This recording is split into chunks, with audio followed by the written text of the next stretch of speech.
जय हिंद। कैसे हैं आप लोग? ठीक, बढ़िया। चलिए, आशा करते हैं आप लोग ठीक होंगे, बढ़िया होंगे, मस्त होंगे। आज से हम लोग नया सब्जेक्ट जो शुरू करेंगे वो है इंडियन पॉलिटिक बारे में देखेंगे हम लोग। इससे पहले जो देख रहे थे इंडियन जियोग्राफी देख रहे थे वो कंप्लीट हो गया, तो आप लोग उसको देखिएगा। इंडियन जियोग्राफी पूरी तरीके से पढ़ लिया गया, मतलब पर्याप्त पढ़ लिया गया, उतना पर्याप्त है, जितना पढ़ा गया उतना पर्याप्त है। आज हम लोग जो देखेंगे वो है इंडियन पॉलिटी। इंडियन पॉलिटी में हम लोग संविधान के निर्माण से बात करते हैं, फिर धीरे धीरे आगे बढ़ते चलते हैं। मतलब फिर जब हम लास्ट तक पहुंचेंगे तब संविधान मतलब समझ में आ गया तो बहुत रोचक सब्जेक्ट, मतलब सभी सब्जेक्ट रोचक होते हैं, लेकिन अगर समझ में आ गया वो सब्जेक्ट तो ठीक ही रहता है। तो हम लोग संविधान सभा से देखेंगे, संविधान के निर्माण से आज बात करना शुरू करेंगे। हम लोग ऐतिहासिक पृष्ठभूमि नहीं देखेंगे।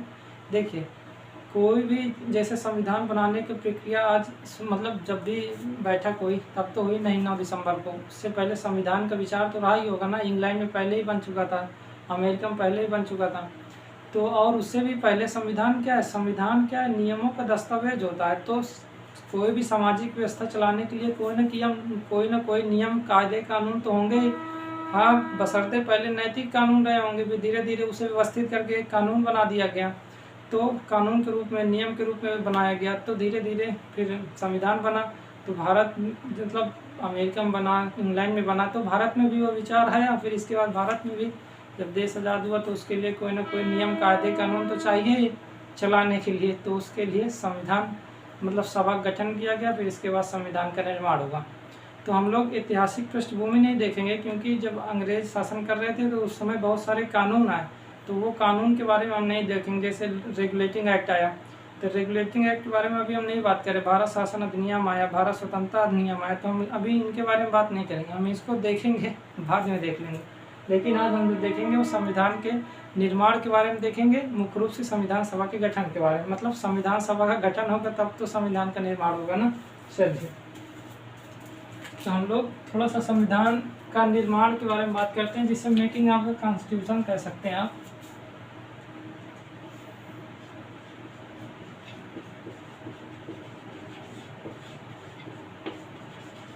Making of the constitution.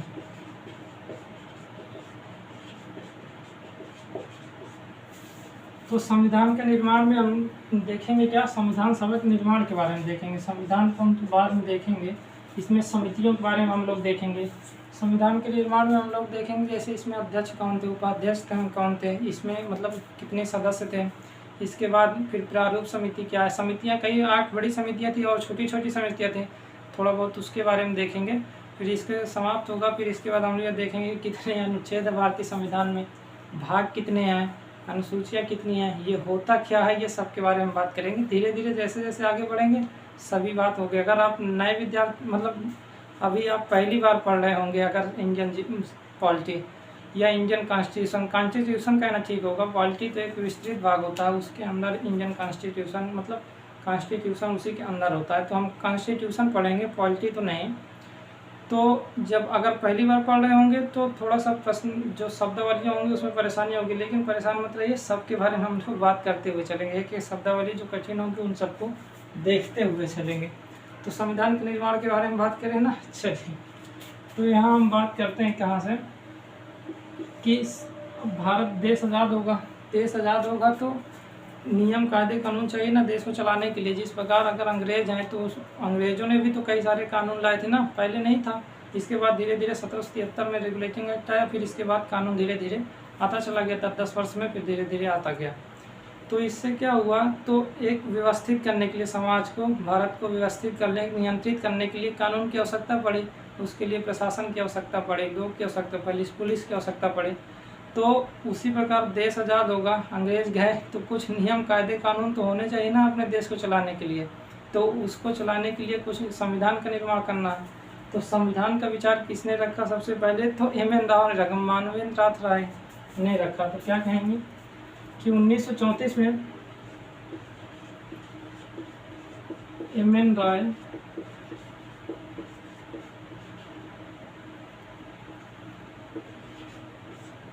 राय क्या 1904, ये वामपंथी दल के नेता मतलब मार्क्सवादी नेता है। अभी हम बताते हैं ये क्या है, लेकिन आप मानिए वामपंथी दल के नेता या मार्क्सवादी नेता है। समाजवादी नेता, मार्क्सवादी नेता, वामपंथी दल के नेता, कुछ भी कहें बात वही है।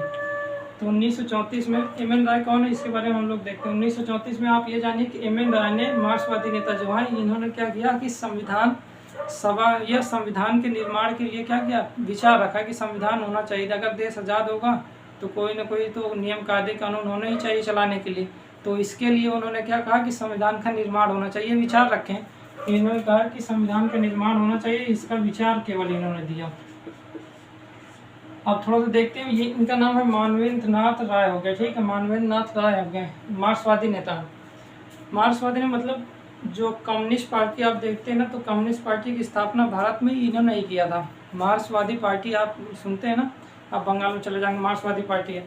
तो मार्क्सवादी पार्टी की जो स्थापना की है इन्होंने किया था, यहाँ भी किए, मैक्सिको में भी किया। तो मुख्य रूप से जो मार्क्सवादी नेता हैं यही थे, और जो मार्क्सवादी पार्टी की स्थापना जो किए हैं वो भारत में वो एम.एन. राय ही थे। मार्क्स कौन थे? कार्ल मार्क्स एक विचारक है, एक दार्शनिक है, विचारक भी हैं, ठीक है। इन्होंने क्या किया, इन्होंने मतलब समाजवाद का सिद्धांत दिया है। समाजवादी नेता वो हैं मार्क्सवादी, उनके सिद्धांत को मार्क्सवाद भी कहते हैं, समाजवाद भी कहते हैं।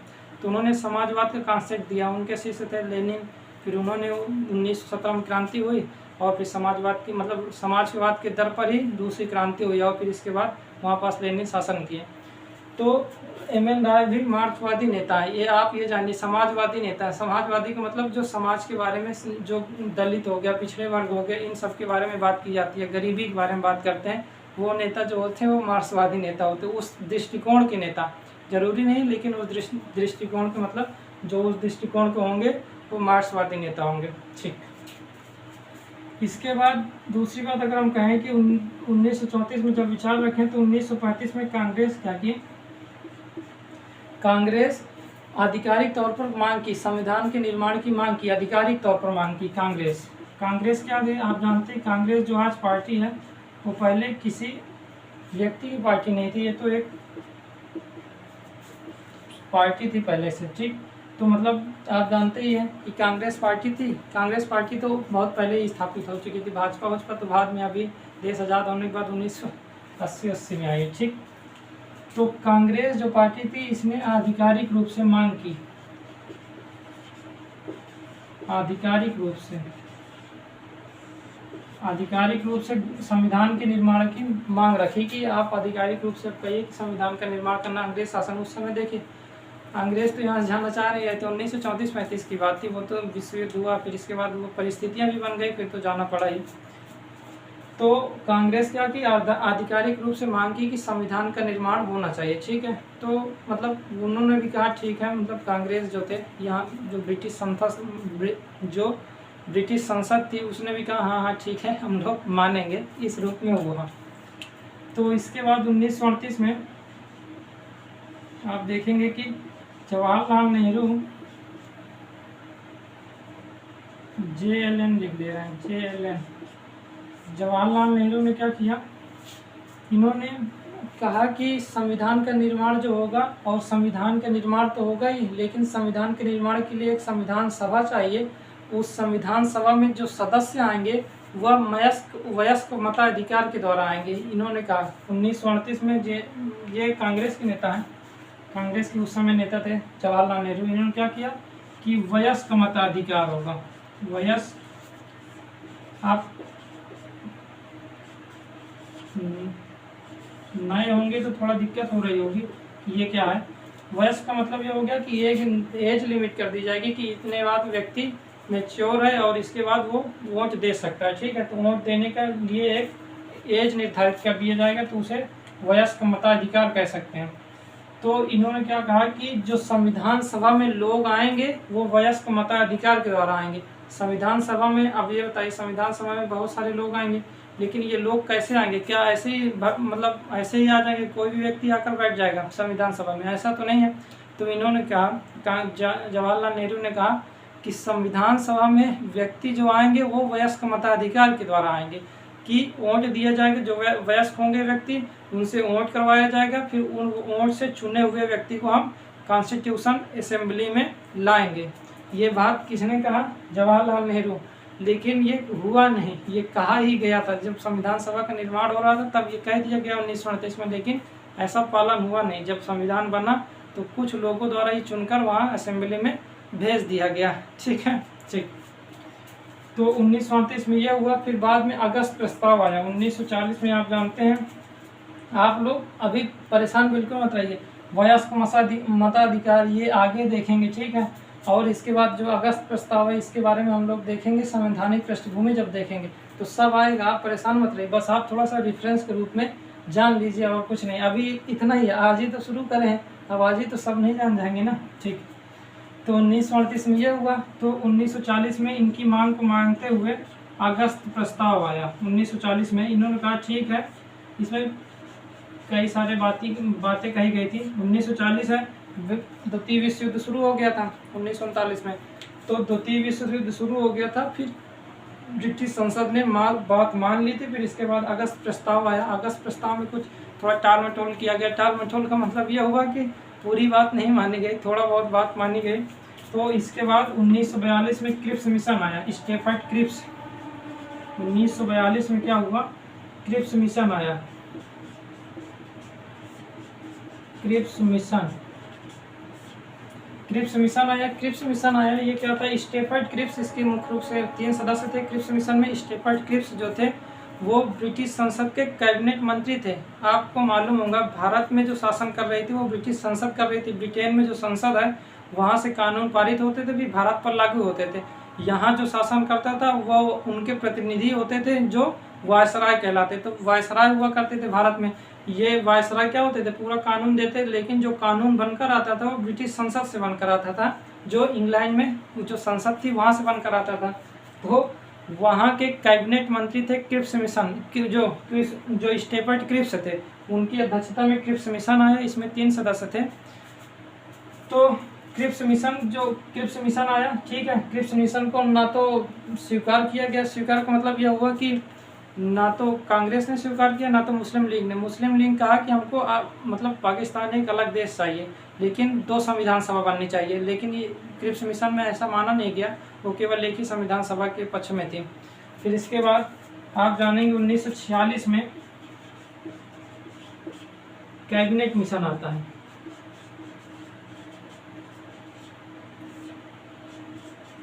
ये क्रिप्स मिशन स्टेफर्ड क्रिप्स की अध्यक्षता में आया। स्टेफर्ड क्रिप्स ब्रिटेन संसद के कैबिनेट मंत्री हैं, ठीक है। कैबिनेट मंत्री इतना समझिए कि स्टेफर्ड क्रिप्स के ये अध्यक्षता में आया। कैबिनेट मिशन आया तो इसमें 3 सदस्य थे। ये थे मतलब इसमें जो प्रमुख थे वो स्टेफर्ड क्रिप्स थे। इसमें कैबिनेट मिशन में स्टेफर्ड क्रिप्स थे, सर पैथिक लॉरेंस भी थी, AB अलेक्जेंडर थे। 3 लोग इसमें थे कैबिनेट मिशन में। इसमें मुख्य रूप से बात मान ली गई कि ठीक है, लेकिन मुस्लिम लीग को भी संतुष्ट कर दिया गया। संतुष्ट इस रूप में नहीं किया गया कि 2 संविधान सभा बनेंगी, संविधान सभा एक ही रहेगी, लेकिन उनकी बातों को बहुत हद तक स्वीकार कर लिया गया। कैबिनेट मिशन के बारे में हम लोग थोड़ा सा देखते हैं, लेकिन पूरी बात नहीं देखेंगे। कैबिनेट मिशन हम लोग जो पूरी बात देखेंगे वो ऐतिहासिक पृष्ठभूमि में ही देखेंगे, लेकिन संविधान सभा के निर्माण से संबंधित है। क्योंकि कैबिनेट मिशन जब आया तो इसमें सारी बातें लिखी थी कि संविधान सभा का गठन कैसे होगा, तो इसको तो हम लोग देखेंगे, लेकिन सारी बात नहीं देखेंगे। जो संविधान सभा कॉन्स्टिट्यूशन असेंबली के लिए जितना अनिवार्य होगा उतना हम देख लेंगे, सभी नहीं देखेंगे, ठीक। तो कैबिनेट मिशन में 3 सदस्य थे, AB अलेक्जेंडर थे, सर पैथिक लॉरेंस थे और स्टेफर्ड क्रिप्स थे। इसमें 3 सदस्य थे। इसमें मुस्लिम लीग को बहुत हद तक संतुष्ट कर दिया गया। कांग्रेस तो संतुष्ट ही हो गई और इसके बाद जो मुस्लिम लीग ही थोड़ा टाल मटोल कर रही थी कि 2 संविधान सभा करिए, 2 देश बांटिए, इस प्रकार ये कह रही थी। तो इसको मान लिया गया कि ठीक है, इस कैबिनेट मिशन में मान लिया गया। ये नहीं माना गया कि 2 संविधान सभा बनेगी। मुस्लिम लीग की बहुत सारी बातों को सम्मिलित कर ली गई थी, लेकिन 2 संविधान सभा की बात नहीं की गई थी। इसमें एक ही संविधान सभा बनेगी, ये कैबिनेट मिशन में स्पष्ट रूप में लिखा था। तो कैबिनेट मिशन के बारे में हम लोग अब थोड़ा देख लेते हैं कि इसमें, क्योंकि संविधान सभा के बारे में बात की गई थी, तो संविधान सभा के बारे में अगर बात की गई है कि कैसे बनेगी, तो कैबिनेट मिशन के बारे में वो बातें जो संविधान सभा के निर्माण से संबंधित हैं उसको देख लेते हैं। सारी बातें तो नहीं देखेंगे। तो कैबिनेट मिशन से हम लोग शुरू करते हैं। यहाँ तक थोड़ा बहुत आप सुने होंगे, इसको केवल इसी रूप में लिख लीजिएगा, थोड़ा सा लिख लीजिएगा। इसको केवल जानना, ये पूछने के लिए नहीं, केवल समझने के लिए था, ठीक। चलिए, तो कोई परेशानी तो हुई नहीं है, ठीक है। एम.एन. रॉय के बारे में हम लोग बहुत विस्तार से देखेंगे। ये मतलब नेता बढ़िया थे, क्योंकि ये रूस में भी विश्वविद्यालय में अध्यक्ष थे, फिर वहाँ पढ़ाते थे, प्रोफेसर भी थे वहाँ के। फिर इसके बाद मैक्सिमो में भी वहाँ पास क्रांति के जो मार्क्सवादी नेता वहाँ थे, मतलब कम्युनिस्ट पार्टी वहाँ के भी हुए। फिर इसके बाद वहाँ से आए, भारत में आए, भारत में आने के बाद इनको जेल हुई, 6 साल जेल में थे। तो एम.एन. रॉय के बारे में, मानवेंद्र नाथ राय के बारे में हम लोग देखेंगे बाद में, क्योंकि नेताओं के बारे में हमको पढ़ना ही है, तो तब देख लेंगे। तो आज हम लोग थोड़ा सा कैबिनेट मिशन के बारे में थोड़ा सा देखते हैं। कैबिनेट मिशन, तो कैबिनेट मिशन के बारे में हम लोग क्यों देख रहे हैं, क्योंकि इसी में संविधान सभा के निर्माण से संबंधित बातें लिखी हुई थी। कोई दिक्कत नहीं है ना। चलिए,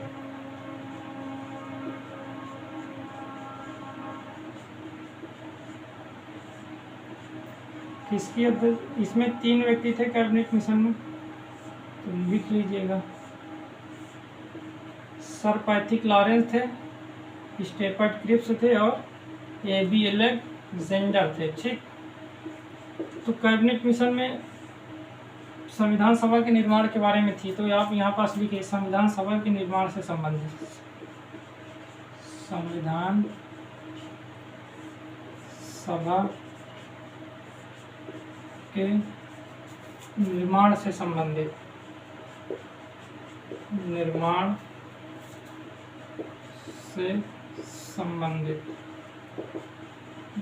हम वही बात यहाँ पास लिखेंगे जो संविधान सभा से, जो संविधान सभा के लिए महत्वपूर्ण होगी, सभी बातें नहीं लिखेंगे, ठीक। तो इसमें मुस्लिम लीग संतुष्ट हो चुका था, कांग्रेस भी संतुष्ट हो चुकी थी। तब क्या, कांग्रेस तो पहले से संतुष्ट थी, मुस्लिम लीग ही थोड़ा सा टाल मटोल करने में, मतलब उनको पाकिस्तान देश चाहिए ही था, तो मतलब उसके भी कारण भी हम जब बात करेंगे तो देखेंगे ही। तो कैबिनेट मिशन में सबसे पहली बात क्या कही गई, सदस्यों की संख्या निर्धारित की गई कि जो सदस्यों की संख्या होगी वो कितनी होगी। तो इसमें कहा गया 389 संख्या कर दिया जाए। तो संविधान सभा में कितनी संख्या होगी, संविधान सभा में लिखिए, संविधान सभा के में सदस्यों की संख्या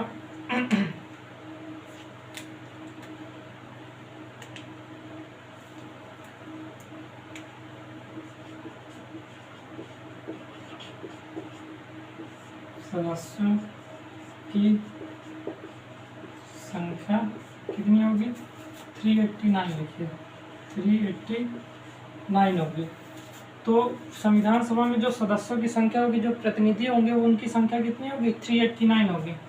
389 जो संख्या होगी उसमें ये कहा गया कि आप लिखते जाइएगा, 96 सदस्य होंगे, ये ब्रिटिश प्रांत को मिलेंगे। अभी हम लोग बात करते हैं, कोई दिक्कत नहीं। और ये जो 93 सीटें मिलेंगे उसको देसी रियासत, अभी ये क्या है, देसी रियासत क्या है, ब्रिटिश प्रांत क्या है, परेशान मत रहिए, सब के बारे में बात करेंगे। तो इसको क्या हुआ, 296 सीट किसको देने की है, 389 सीट होंगी, तो ये सीट कितनी होंगी, 389। और इसमें 296 सीट किसको दिया जाएगा, ब्रिटिश प्रांत को, ब्रिटिश प्रांत को। और ये क्या किसको दिया जाएगा, इसे होगा देसी रियासत, देसी जो रियासतें थी, अभी हम बात करते हैं। ब्रिटिश प्रांत क्या होता था, ब्रिटिश प्रांत ये होता था कि गवर्नर के माध्यम से शासन करती थी। कौन से, जो ब्रिटिश सरकार थी वो क्या करती थी, गवर्नर के माध्यम से शासन करती थी। उस समय 11 प्रांत मुख्य रूप से थे, 11 प्रांत थे, 4 चीफ कमिश्नरी प्रांत थे, उसके बारे में हम लोग देख ले रहे हैं। मुख्य आयुक्त प्रांत कह सकते हैं, मुख्य आयुक्त प्रांत 4 थे, तो 11 प्रांत थे मुख्य रूप से, और भी जो 4 मिशनरी प्रांत थे, चीफ कमिश्नरी प्रांत थे, तो उनको मिलाकर इसमें क्या होता था, ब्रिटिश संसद जो होती थी वो शासन करती थी। जो ब्रिटिश सरकार है वो सीधी तौर पर गवर्नर के माध्यम से शासन करती थी। देसी रियासत वो ब्रिटिश सरकार के अधीन ही थी, लेकिन वहाँ जो शासन करते थे वो राजा ही करते थे। लेकिन वो किसके अधीन थी, अधीन का मतलब ये हो गया कि उसके अंडर में, किसके अंडर में थी, वो ब्रिटिश सरकार के अंदर में थी, लेकिन वहाँ जो शासन करते थे वो राजा करते थे, ठीक है। लेकिन सारी बातें ब्रिटिश सरकार की मानी जाती थी, ऐसा नहीं, लेकिन वहाँ जो शासन करते थे वो जो गद्दी पर बैठे रहते तो वो राजा ही होते थे, तो उनको देसी रियासत कह सकते हैं। इतना समझ में आया? ब्रिटिश प्रांत समझ में आया? ठीक। तो 93 सीटें देसी रियासत को दी जाएंगी और 296 सीटें ब्रिटिश प्रांत को दी जाएंगी। ठीक। इसमें भी क्या किया गया, ब्रिटिश प्रांत को एक तो मान लीजिए कि ब्रिटिश प्रांत है, इसको भी 2 भागों में डिवाइड कर लीजिए। एक है ब्रिटिश प्रांत,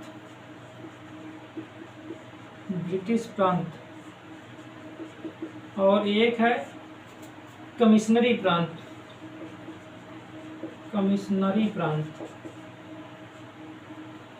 अभी इसके बारे में आप देख लीजिए, ये दोनों क्या होता था, ब्रिटिश सरकार ही शासन करती थी, लेकिन कमिश्नरी प्रांत वो होता था, जो ब्रिटिश प्रांत होता था, ब्रिटिश प्रांत में भी क्या होता था, ब्रिटिश सरकार शासन कर रही है लेकिन गवर्नर के माध्यम से कर रही है, गवर्नर जनरल के माध्यम से शासन कर रही है। ठीक है। ब्रिटिश प्रांत जो भी थे 11 ब्रिटिश प्रांत थे, इसमें जैसे मान लेते मद्रास हो गया, मुंबई हो गया, कोलकाता हो गया, बिहार हो गया, संयुक्त प्रांत हो गया जिसे उत्तर प्रदेश कहते हैं, पंजाब हो गया, उड़ीसा हो गया, तो ये सब क्या है, ये ब्रिटिश प्रांत थे।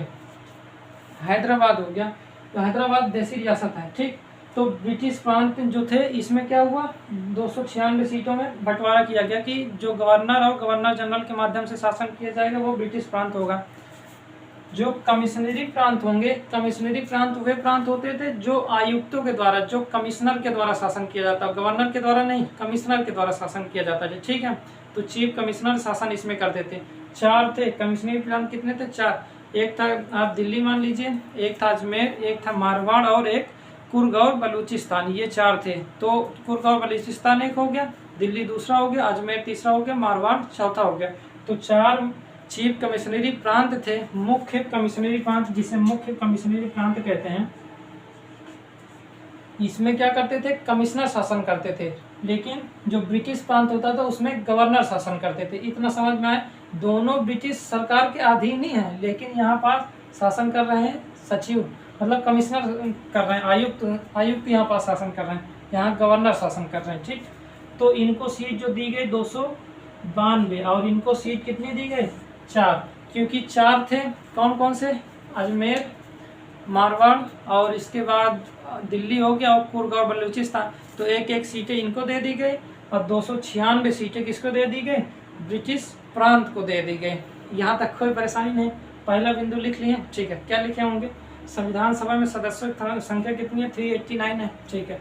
उसको 2 भागों में डिवाइड किया गया। 93 सीटें किसको दे दी गई? देसी रियासत। देसी रियासत में ब्रिटिश सरकार के अधीन है, लेकिन उसमें शासन कौन कर रहा है? राजा कर रहा है। लेकिन वो अधीन किसके हैं? अधीन का मतलब हो गया अंडर में। तो किसके अधीन में है? वो ब्रिटिश सरकार के अधीन है। ठीक। और 296 सीटों को बांटा गया ब्रिटिश सरकार में। कौन का? एक ब्रिटिश प्रांत हो गया, एक मुख्य कमिश्नरी प्रांत हो गया। मुख्य कमिश्नरी प्रांत या चीफ कमिश्नरी प्रांत थे, 4 थे, उनके बारे में बात की गई। उसको एक एक सीट बांट दिया गया। फिर इसके बाद ब्रिटिश प्रांत में गवर्नर शासन करते थे और उसको 296 सीटें दे दी गई। कोई परेशानी नहीं, रफ कर है ना? ठीक।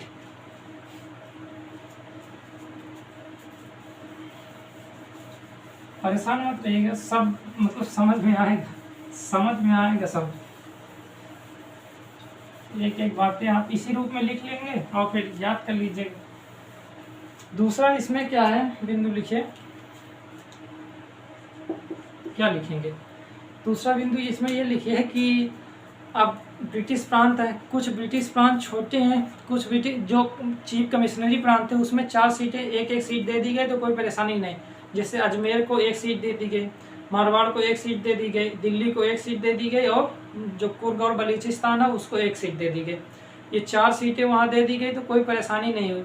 देसी रियासत को भी सीटें देनी थी और ब्रिटिश प्रांत को सीटें देती थी। लेकिन आप ये बताइए, जो भी देसी रियासत है और जो भी ब्रिटिश प्रांत है, इसमें क्या है कि सभी देसी रियासतें एक जैसी थी नहीं, कुछ बड़ी थी, कुछ छोटी थी और वहाँ जनसंख्या भी अलग अलग प्रकार से थी, मतलब अलग अलग जनसंख्या थी। उनकी संख्या अगर देखेंगे, संख्या के रूप में अगर जनसंख्या देखेंगे तो हर प्रांत में, हर देसी रियासत में अलग अनुपात होगा।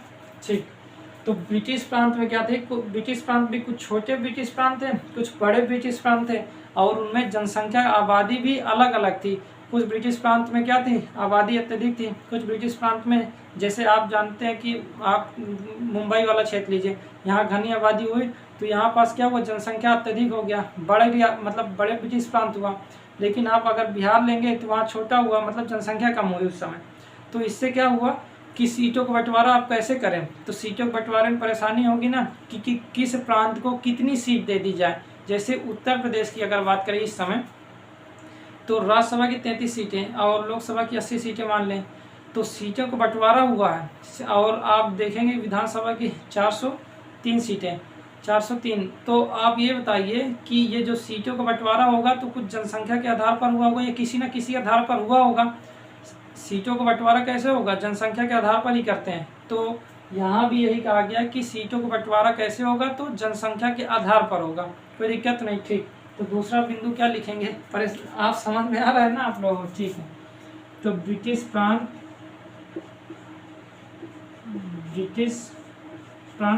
चीफ कमिश्नरी प्रांत तो एक एक सीट दे दी गई, उनको समाप्त किया गया। लेकिन जो ब्रिटिश प्रांत एवं देसी रियासत एवं देसी रियासतों में सीटों का बंटवारा जनसंख्या के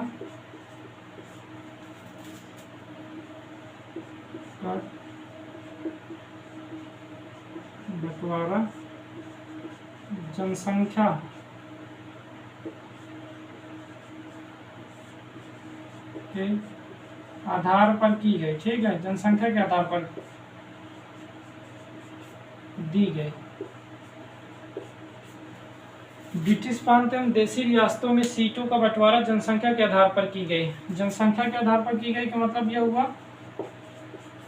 कि अब ये बताइए छोटे बड़े आप सब समझ गए ना कि कुछ ब्रिटिश प्रांत होंगे जहाँ जनसंख्या ज़्यादा होगी, कुछ ब्रिटिश प्रांत होंगे जहाँ जनसंख्या कम होगी। तो उस आधार पर सीटों का बंटवारा किया गया। तो क्या कहा गया कि हम जनसंख्या के आधार पर सीटों का बंटवारा करेंगे। तो क्या कहा गया, जनसंख्या के आधार पर हम लोग क्या करेंगे, सीट देंगे। कि 11 आप 296 सीटें हैं, 296 में 4 सीटें निकल गई कमिश्नरी प्रांत को। जब कमिश्नरी प्रांत को 4 सीटें निकल गई तो 292 बचे। 292 सीटें 11 प्रांतों में बांटना है। तो 11 प्रांतों, अब किस प्रांत को कितना सीट दे दें, ऐसे तो नहीं दे देंगे, रैंडमली तो नहीं दे देंगे कि नहीं ठीक है आप ले लीजिए 50 सीट, ये ले लेते हैं 100 सीट, ये ले लेते हैं 20 सीट, ये ले लेते हैं 2 सीट, ऐसे तो कर नहीं देंगे। कोई ना कोई पैमाना निश्चित करना पड़ेगा, कोई ना कोई मानक तय करना पड़ेगा, प्रतिमान बनाए जाएंगे।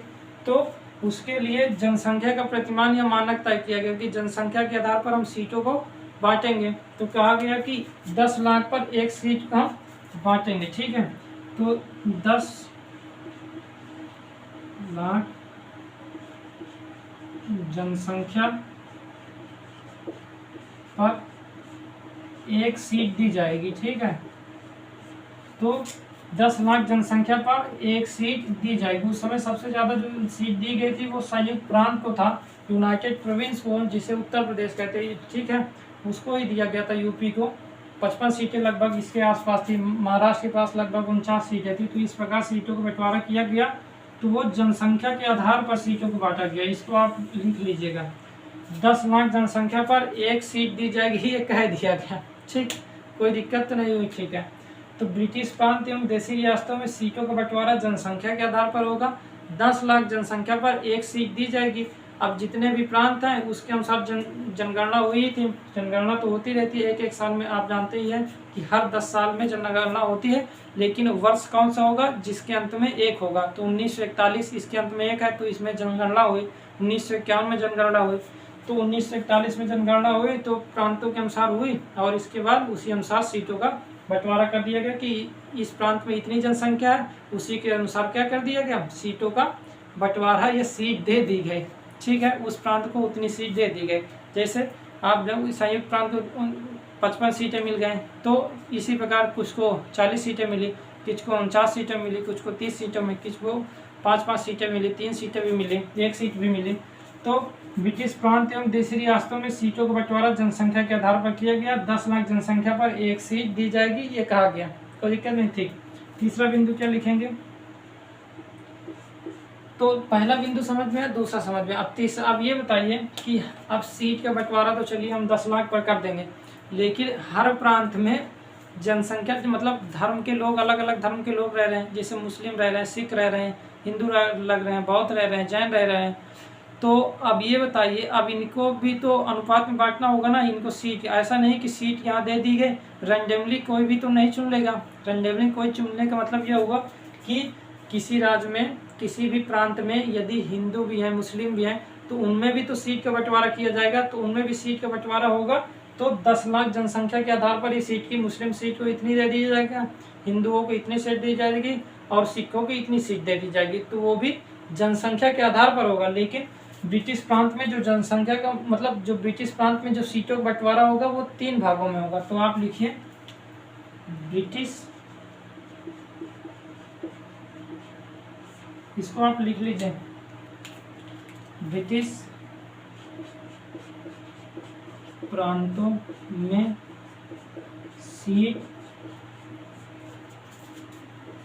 सीटों का बंटवारा 3 समुदाय में हुआ। बंटवारा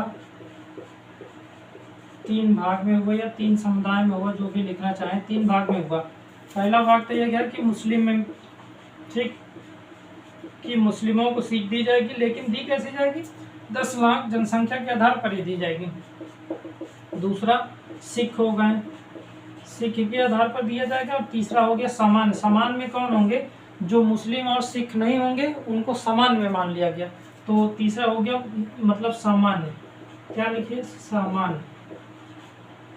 सामान्य में का मतलब यह हुआ कि जो मुस्लिम और सिख नहीं होंगे, मुस्लिम और सिख को छोड़कर, इसमें लिख लीजिए मुस्लिम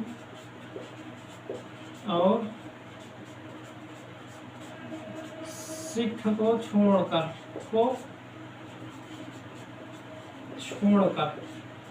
कुछ बात समझ में आ रही है, समझ में आ रही होगी। तो ब्रिटिश प्रांत एवं देशी रियासतों में सीटों का अनुपात तय किया गया कि 10 लाख पर 1 सीट दी जाएगी। लेकिन ब्रिटिश प्रांत में अलग अलग मतलब समूह के लोग रह रहे हैं, धर्म के लोग रह रहे हैं, जैसे मुस्लिम हो गया, सिख हो गए, हिंदू भी हो गए। तो ये कहा गया कि अब सीट इनमें कैसे बांटा जाए। तो इसमें यह कहा गया कि 10 लाख पर 1 सीट दे दी जाएगी, लेकिन ब्रिटिश प्रांत में ये समुदाय है तो इनमें भी बांटी जाएगी। ऐसा नहीं कि पूरी सीट हिंदू को ही दे दिया जाए या पूरी सीट मुस्लिमों को ही दे दिया जाए, ऐसी बात नहीं। दिया जाएगा उसी के अनुपात में, 10 लाख जनसंख्या के अनुपात में बांटा जाएगा। लेकिन उस प्रांत में जो भी होंगे, जो मुस्लिम होंगे, सिख होंगे और समान होंगे, उसी में डिवाइड कर दिया जाएगा। तो मुस्लिम, सिख और समान में डिवाइड कर दिया गया। इसको लिख लीजिए, फिर हम लोग चौथा पॉइंट देखते हैं। ठीक, अब ये बताइए, इतना लिख लेना, ठीक है। मुस्लिम, सिख या सामान्य को, सामान्य मान लीजिए, हिंदू भी मान लीजिए, समान में आप हिंदू मान लीजिए। अब ये बताइए, मुस्लिम है, मुस्लिमों का चुनाव कौन करेगा, मुस्लिम लोग करेंगे। सिख का चुनाव कौन करेगा, सिख लोग करेंगे। समान में हिंदू अगर मान लिए तो हिंदुओं के प्रतिनिधियों का चुनाव, हिंदुओं के प्रतिनिधि, क्योंकि वहाँ प्रतिनिधि ही जाएंगे ना। 389 प्रतिनिधि का मतलब उनके जो सदस्य होंगे, जो उस सीट के दावेदार होंगे, फिर उसको चुनकर भेजा जाएगा। जैसे किसी भी सीट में मान लेते हैं नरेंद्र मोदी जी बनारस से लड़े और बनारस से उनको क्या हुए, बनारस से वो प्रतिनिधित्व जहाँ कर रहे हैं वो बनारस का कर रहे हैं, लेकिन वो कहाँ के प्रतिनिधि हैं। अगर उनको कहा जाए मोदी जी कहाँ के प्रतिनिधि हैं, तो वो बनारस के प्रतिनिधि हैं, क्योंकि वहाँ का प्रतिनिधित्व करते हैं वो। तो उसी प्रकार अगर मुस्लिमों को चुनना होगा तो एक कैंडिडेट को चुना जाएगा। वो चुनेगा कौन, मुस्लिम समुदाय के लोग ही करेंगे, सिख समुदाय के लोग करेंगे, सामान्य समुदाय के लोग करेंगे। ठीक है, लेकिन अब ये बताइए, संविधान सभा का गठन हो रहा है, क्या हो रहा है, संविधान सभा का गठन। 1938 में क्या जवाहरलाल नेहरू जी ने क्या कहा था, जवाहरलाल नेहरू जी ने कहा था कि लोग भेजे जाएंगे वयस्क मताधिकार के द्वारा। संविधान सभा में जो भी लोग जाएंगे वो वयस्क मताधिकार के द्वारा होगा। लेकिन अब यहाँ क्या हुआ, मुस्लिम, सिख और सामान्य तो ले रहे हैं, लेकिन वयस्क मताधिकार नहीं लेंगे। अभी हम लोग बात करते हैं चौथा बिंदु। तो 3 बिंदु हो गए, चौथे की बात करें। ठीक, इसीलिए आप जैसे जैसे बताया जा रहा है उस तरह लिखते जाइएगा।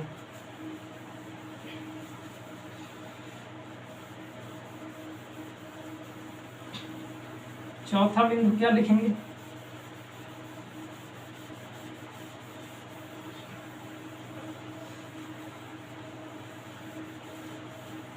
ठीक,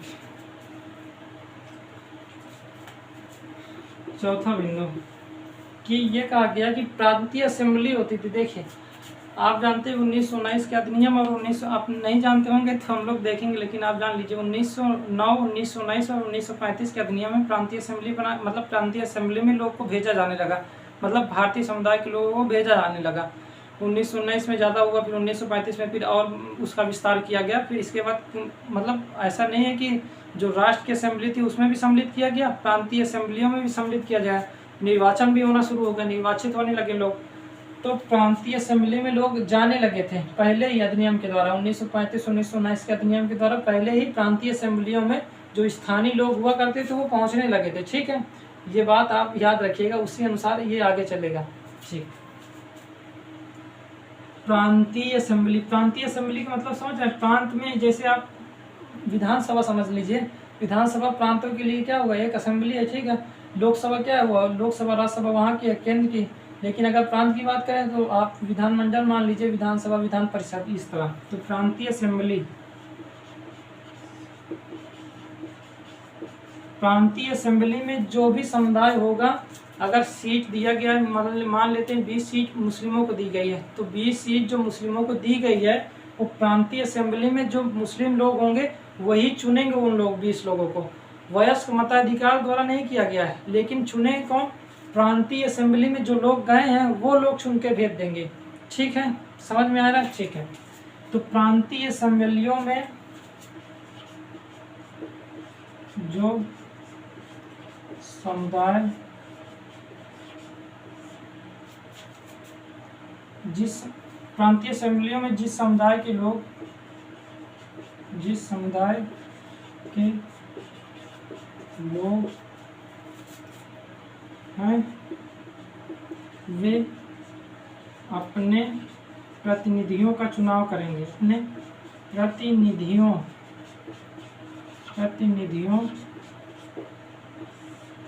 का चुनाव करेंगे। ठीक है, इतना आप लोग लिख लीजिए। प्रांतीय असेंबलियों में जिस समुदाय के लोग होंगे वे अपने प्रतिनिधियों का चुनाव करेंगे। जैसे प्रांतीय असेंबली में मान लेते हैं कौन कौन है, मान लेते हैं अभी जो 3 लोग को बताया गया था, मुस्लिम है, सिख है और सामान्य का मतलब हिंदू मान लीजिए, सामान्य है हिंदू। तो ये क्या करेंगे, प्रांतीय असेंबली में जो हिंदू होंगे वे अपने प्रतिनिधियों को चुनकर भेजेंगे। उसी प्रकार मुस्लिम भी, जो प्रांतीय असेंबली में जो मुस्लिम लोग होंगे वो अपने प्रतिनिधियों का चुनाव करके भेजेंगे। उसी प्रकार जो सिख होंगे वो अपने प्रतिनिधियों का चुनाव करके भेज देंगे। तो उसी अनुसार सीट का बंटवारा किया गया, और चुना कौन, चुने उस प्रांतीय असेंबली में जो समुदाय के लोग हैं, जिस समुदाय के लोग हैं वे अपने समुदाय के लोग को चुनेंगे। हिंदू लोग मुस्लिमों को चुन के नहीं भेज दिया जाएगा, मुस्लिम लोग मुस्लिमों को चुनकर अपना भेज देंगे, क्योंकि उनमें सीट का बंटवारा कर ही दिया गया है जनसंख्या के आधार पर। जब जनसंख्या के आधार पर सीट का बंटवारा कर ही दिया गया है तो अपने समुदाय के लोग भेज देंगे। और प्रांतीय असेंबली में होंगे, जो प्रांतीय असेंबली जो होती थी, जिस प्रकार आप विधानसभा देखते हैं इसी प्रकार प्रांत को चलाने के लिए एक असेंबली थी, तो उसमें जो हिंदू समुदाय के लोग होंगे वो अपने प्रतिनिधि को चुनकर कहाँ भेज देंगे, संविधान सभा में भेज देंगे, कहाँ, कॉन्स्टिट्यूशन असेंबली में भेज देंगे। ठीक है, ठीक, तो इसको भी लिख लीजिए। ठीक है, तो भेज देंगे, कोई दिक्कत नहीं, ये आप इतना लिख लिए ना, रफ करते हैं थोड़ा सा फिर बात करते हैं। 5वां बिंदु क्या लिखेंगे,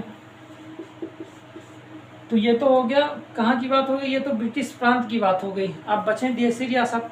सब बिंदु आप लिख रहे हैं ना, सब समझ में आ रहा होगा। अभी बता रहे हैं पहला बिंदु क्या था, दूसरा तीसरा हम सब बात करेंगे, लेकिन अब 5वां देख लेते हैं फिर सब बात करते हैं। अब ब्रिटिश प्रांत के बारे में चुन लिया गया, लेकिन अब देशी रियासतें बची हैं, 93 सीटें देशी रियासतों को दी गई हैं, तो वहाँ प्रतिनिधियों का चयन कौन करेगा, तो वहाँ जो प्रतिनिधियों का चयन करेगा देशी रियासत के जो प्रमुख होंगे, जो राजा होंगे वो करेंगे। ठीक है, तो ये क्या होगा, आप देशी रियासतों, देशी रियासत का मतलब आप समझ रहे हैं ना, ब्रिटिश प्रांत के अंदर, मतलब ब्रिटिश सरकार के अधीन है, लेकिन वहाँ जो शासन कर रहा है वो उस रियासत के जो प्रमुख होगा वो शासन कर रहा है, राजा मुख्य रूप से कर रहा है। तो देशी रियासतों के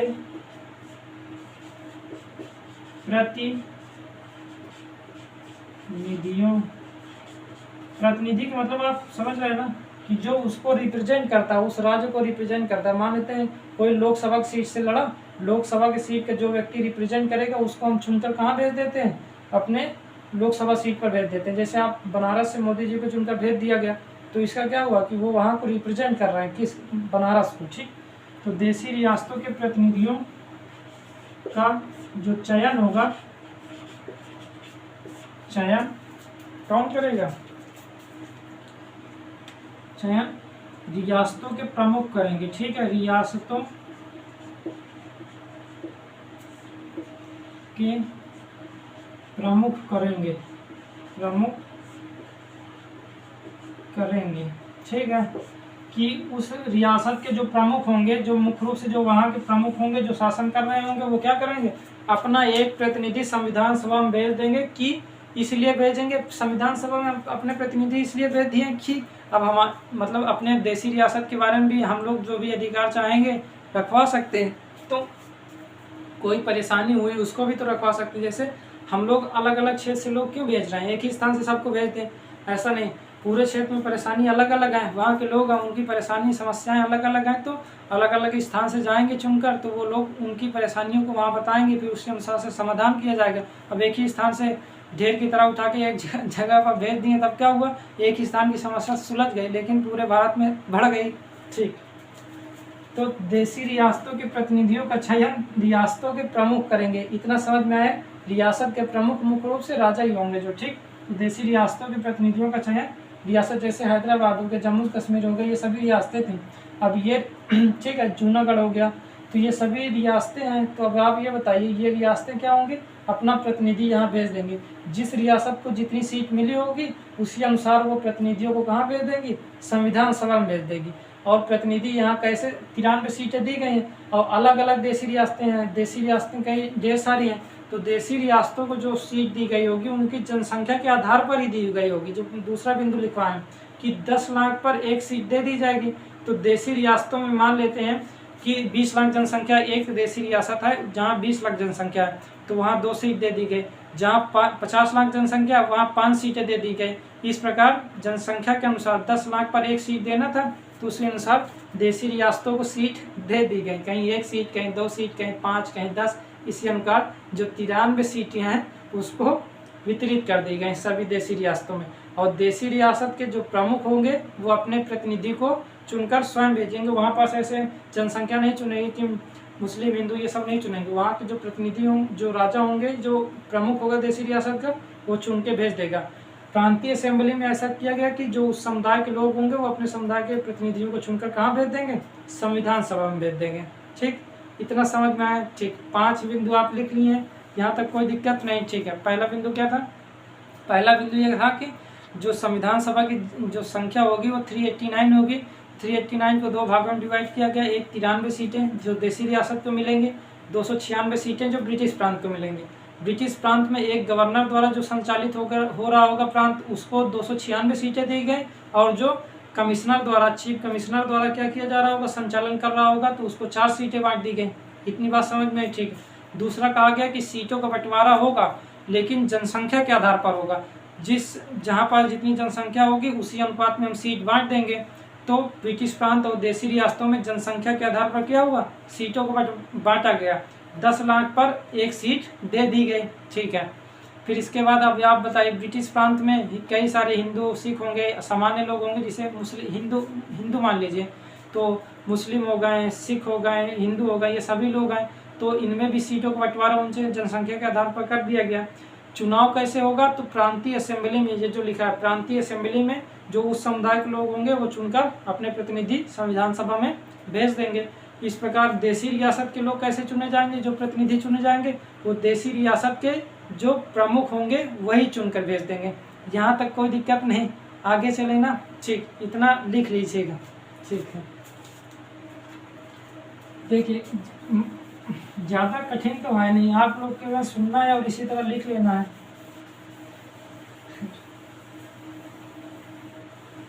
पहली बार में थोड़ा सा परेशानी होती है, लेकिन जब 2-3 बार पढ़ लेते हैं तब कोई दिक्कत नहीं होती।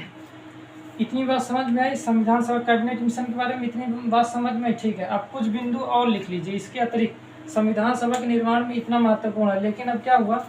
अब ये बताइए, क्या वयस्क मताधिकार द्वारा हुआ देश में चुनाव करवाया गया संविधान सभा के लिए? नहीं करवाया गया। वो प्रांतीय असेंबली के द्वारा भेज दिया गया और देशी रियासत के प्रमुखों द्वारा भेज दिया गया। वयस्क मताधिकार के द्वारा नहीं किया गया। जो जवाहरलाल नेहरू जी 1938 में कहे थे उसके द्वारा बिल्कुल नहीं हुआ। ये बात आप लोग याद रखेंगे ना, ठीक है। पहले ही लिखवाया गया था कि 1938 में जवाहरलाल नेहरू ने कहा था वयस्क मताधिकार द्वारा संविधान सभा में लोग भेजे जाएंगे, लेकिन वयस्क मताधिकार द्वारा संविधान में सदस्य नहीं भेजे गए। इतना ही बात याद रखिएगा, ठीक है, ठीक है। और कुछ अन्य बिंदु अगर लिखना चाहें तो थोड़ा सा लिख लीजिए, कैबिनेट मिशन के अतिरिक्त, ठीक, इसके मतलब इसके अलावा लिख लीजिए, फिर हम लोग बाकी कल देखेंगे। थोड़ा सा देखते हैं, कुछ अन्य बिंदु में आप लिख लीजिए। पहला बिंदु क्या लिखेंगे, जैसे कि संविधान सभा में 389 को बांट तो दिया गया था, लेकिन क्या हुआ, मुस्लिम लीग को मिली 73 सीटें। 73 सीटें किसको मिली, मुस्लिम लीग को। कांग्रेस को मिली 208 सीटें। कांग्रेस उस समय सबसे बड़ी पार्टी थी, और अन्य जो पार्टियां थी उनको 15 सीट में निपटा दिया गया। तो आप क्या लिखेंगे कि कांग्रेस को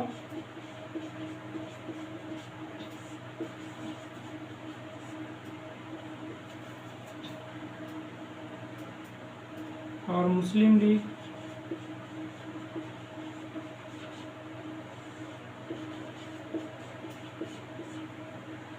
और अन्य मान लीजिए, ठीक।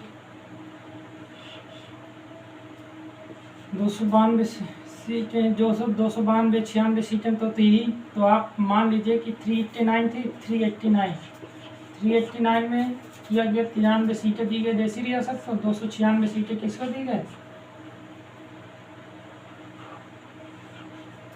ब्रिटिश प्रांत को दी गए, ठीक, कोई दिक्कत नहीं, ठीक है।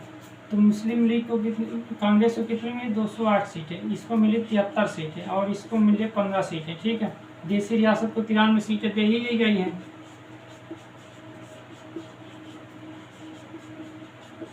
इतनी सीटें दे तो दी गई, मुस्लिम लीग को 73 सीटें मिली, इसको थोड़ा सा याद रखिएगा, ठीक।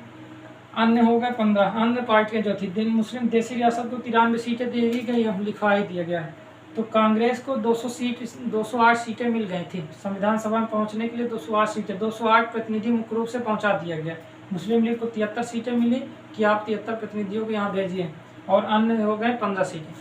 अब बात यह हुई कि अब जो देसी रियासत थे, ये देसी रियासत राजी हो नहीं रहे थे, ये कह रहे हैं संविधान से हमसे कोई मतलब है ही नहीं, हम संविधान में क्यों भाग लें, हम तो अलग रहेंगे आराम से, क्यों रहेंगे, अभी हम लोग बाद में देखेंगे। ये इनका जो माइंडसेट है वो पहले की तरह ही है, जिस प्रकार पहले था, जब ब्रिटेन, जब इंग्लैंड नहीं आया था, मतलब जब शासन नहीं हो रहा था, अंग्रेज जब शासन नहीं कर रहे थे, उसी के पहले क्या था, समान रूप से लड़ाई झगड़ा हो रहा था, स्वतंत्र रूप से ये लोग रहते ही थे देसी रियासत। तो उसी प्रकार इनका माइंडसेट बना था, इसलिए कह रहे थे संविधान से हमसे कोई मतलब नहीं, हम लोग स्वतंत्र रहेंगे, हमको और इससे मतलब है ही नहीं, इसलिए संविधान सभा में कभी भाग ही नहीं लिए। देसी मतलब भाग लेंगे बाद में, लेकिन जब बैठक हुई तो संविधान सभा में ये लोग अपने सदस्य भेजे ही नहीं। जैसे अपने प्रतिनिधि भेजे, कांग्रेस अपने प्रतिनिधि भेजे, मुस्लिम लीग ये भेजे, लेकिन जो देसी रियासत है ये अपने प्रतिनिधि भेजे ही नहीं। 93 सीटें खाली ही रह गई, 93 सीटें भेजी नहीं गई, कह रहे हम लोग भेजेंगे ही नहीं, तो ये 93 सीटें खाली रह गई, ठीक है, कोई दिक्कत नहीं, ठीक।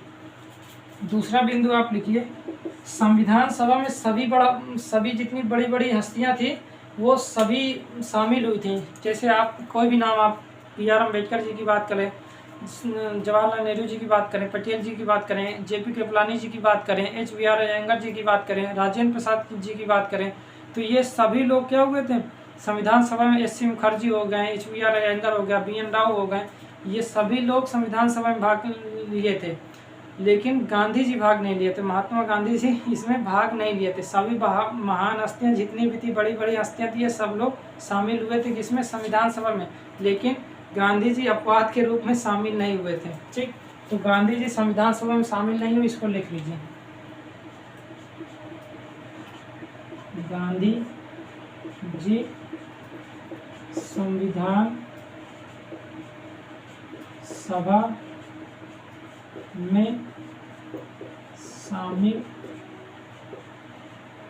नहीं हुए, ठीक, संविधान सभा में शामिल नहीं हुए। महात्मा गांधी जी की बात चले तो राहुल गांधी जी की बात नहीं चल रही, ठीक है, चलिए। तो गांधी जी संविधान सभा में शामिल नहीं हुए, महात्मा गांधी जी संविधान सभा में मतलब शामिल नहीं हुए, इनकी स्थिति मतलब ऐसा नहीं है कि सर इनकी बात नहीं सुनी जाती थी, इनकी बात तो सर्वोपरि रहती थी। अगर ये कह दिया जाए ये शामिल होगा तो ये शामिल होगा, उसमें टाल मटोल नहीं होगा। तो गांधी जी की स्थिति मतलब ठीक ठाक थी, लेकिन संविधान सभा में नहीं शामिल हुए थे। संविधान सभा में आपस में चर्चा कर रहे थे, लेकिन अगर कोई परेशानी हुई तो अगर गांधी जी कह दिए तो उनकी बात की वैल्यू थी, ठीक है। तो मतलब ये शामिल नहीं हुए थे, लेकिन इनका स्टेटस महत्वपूर्ण था, ठीक। तो इतना समझ में आया जो भी आज बताया गया, ठीक है।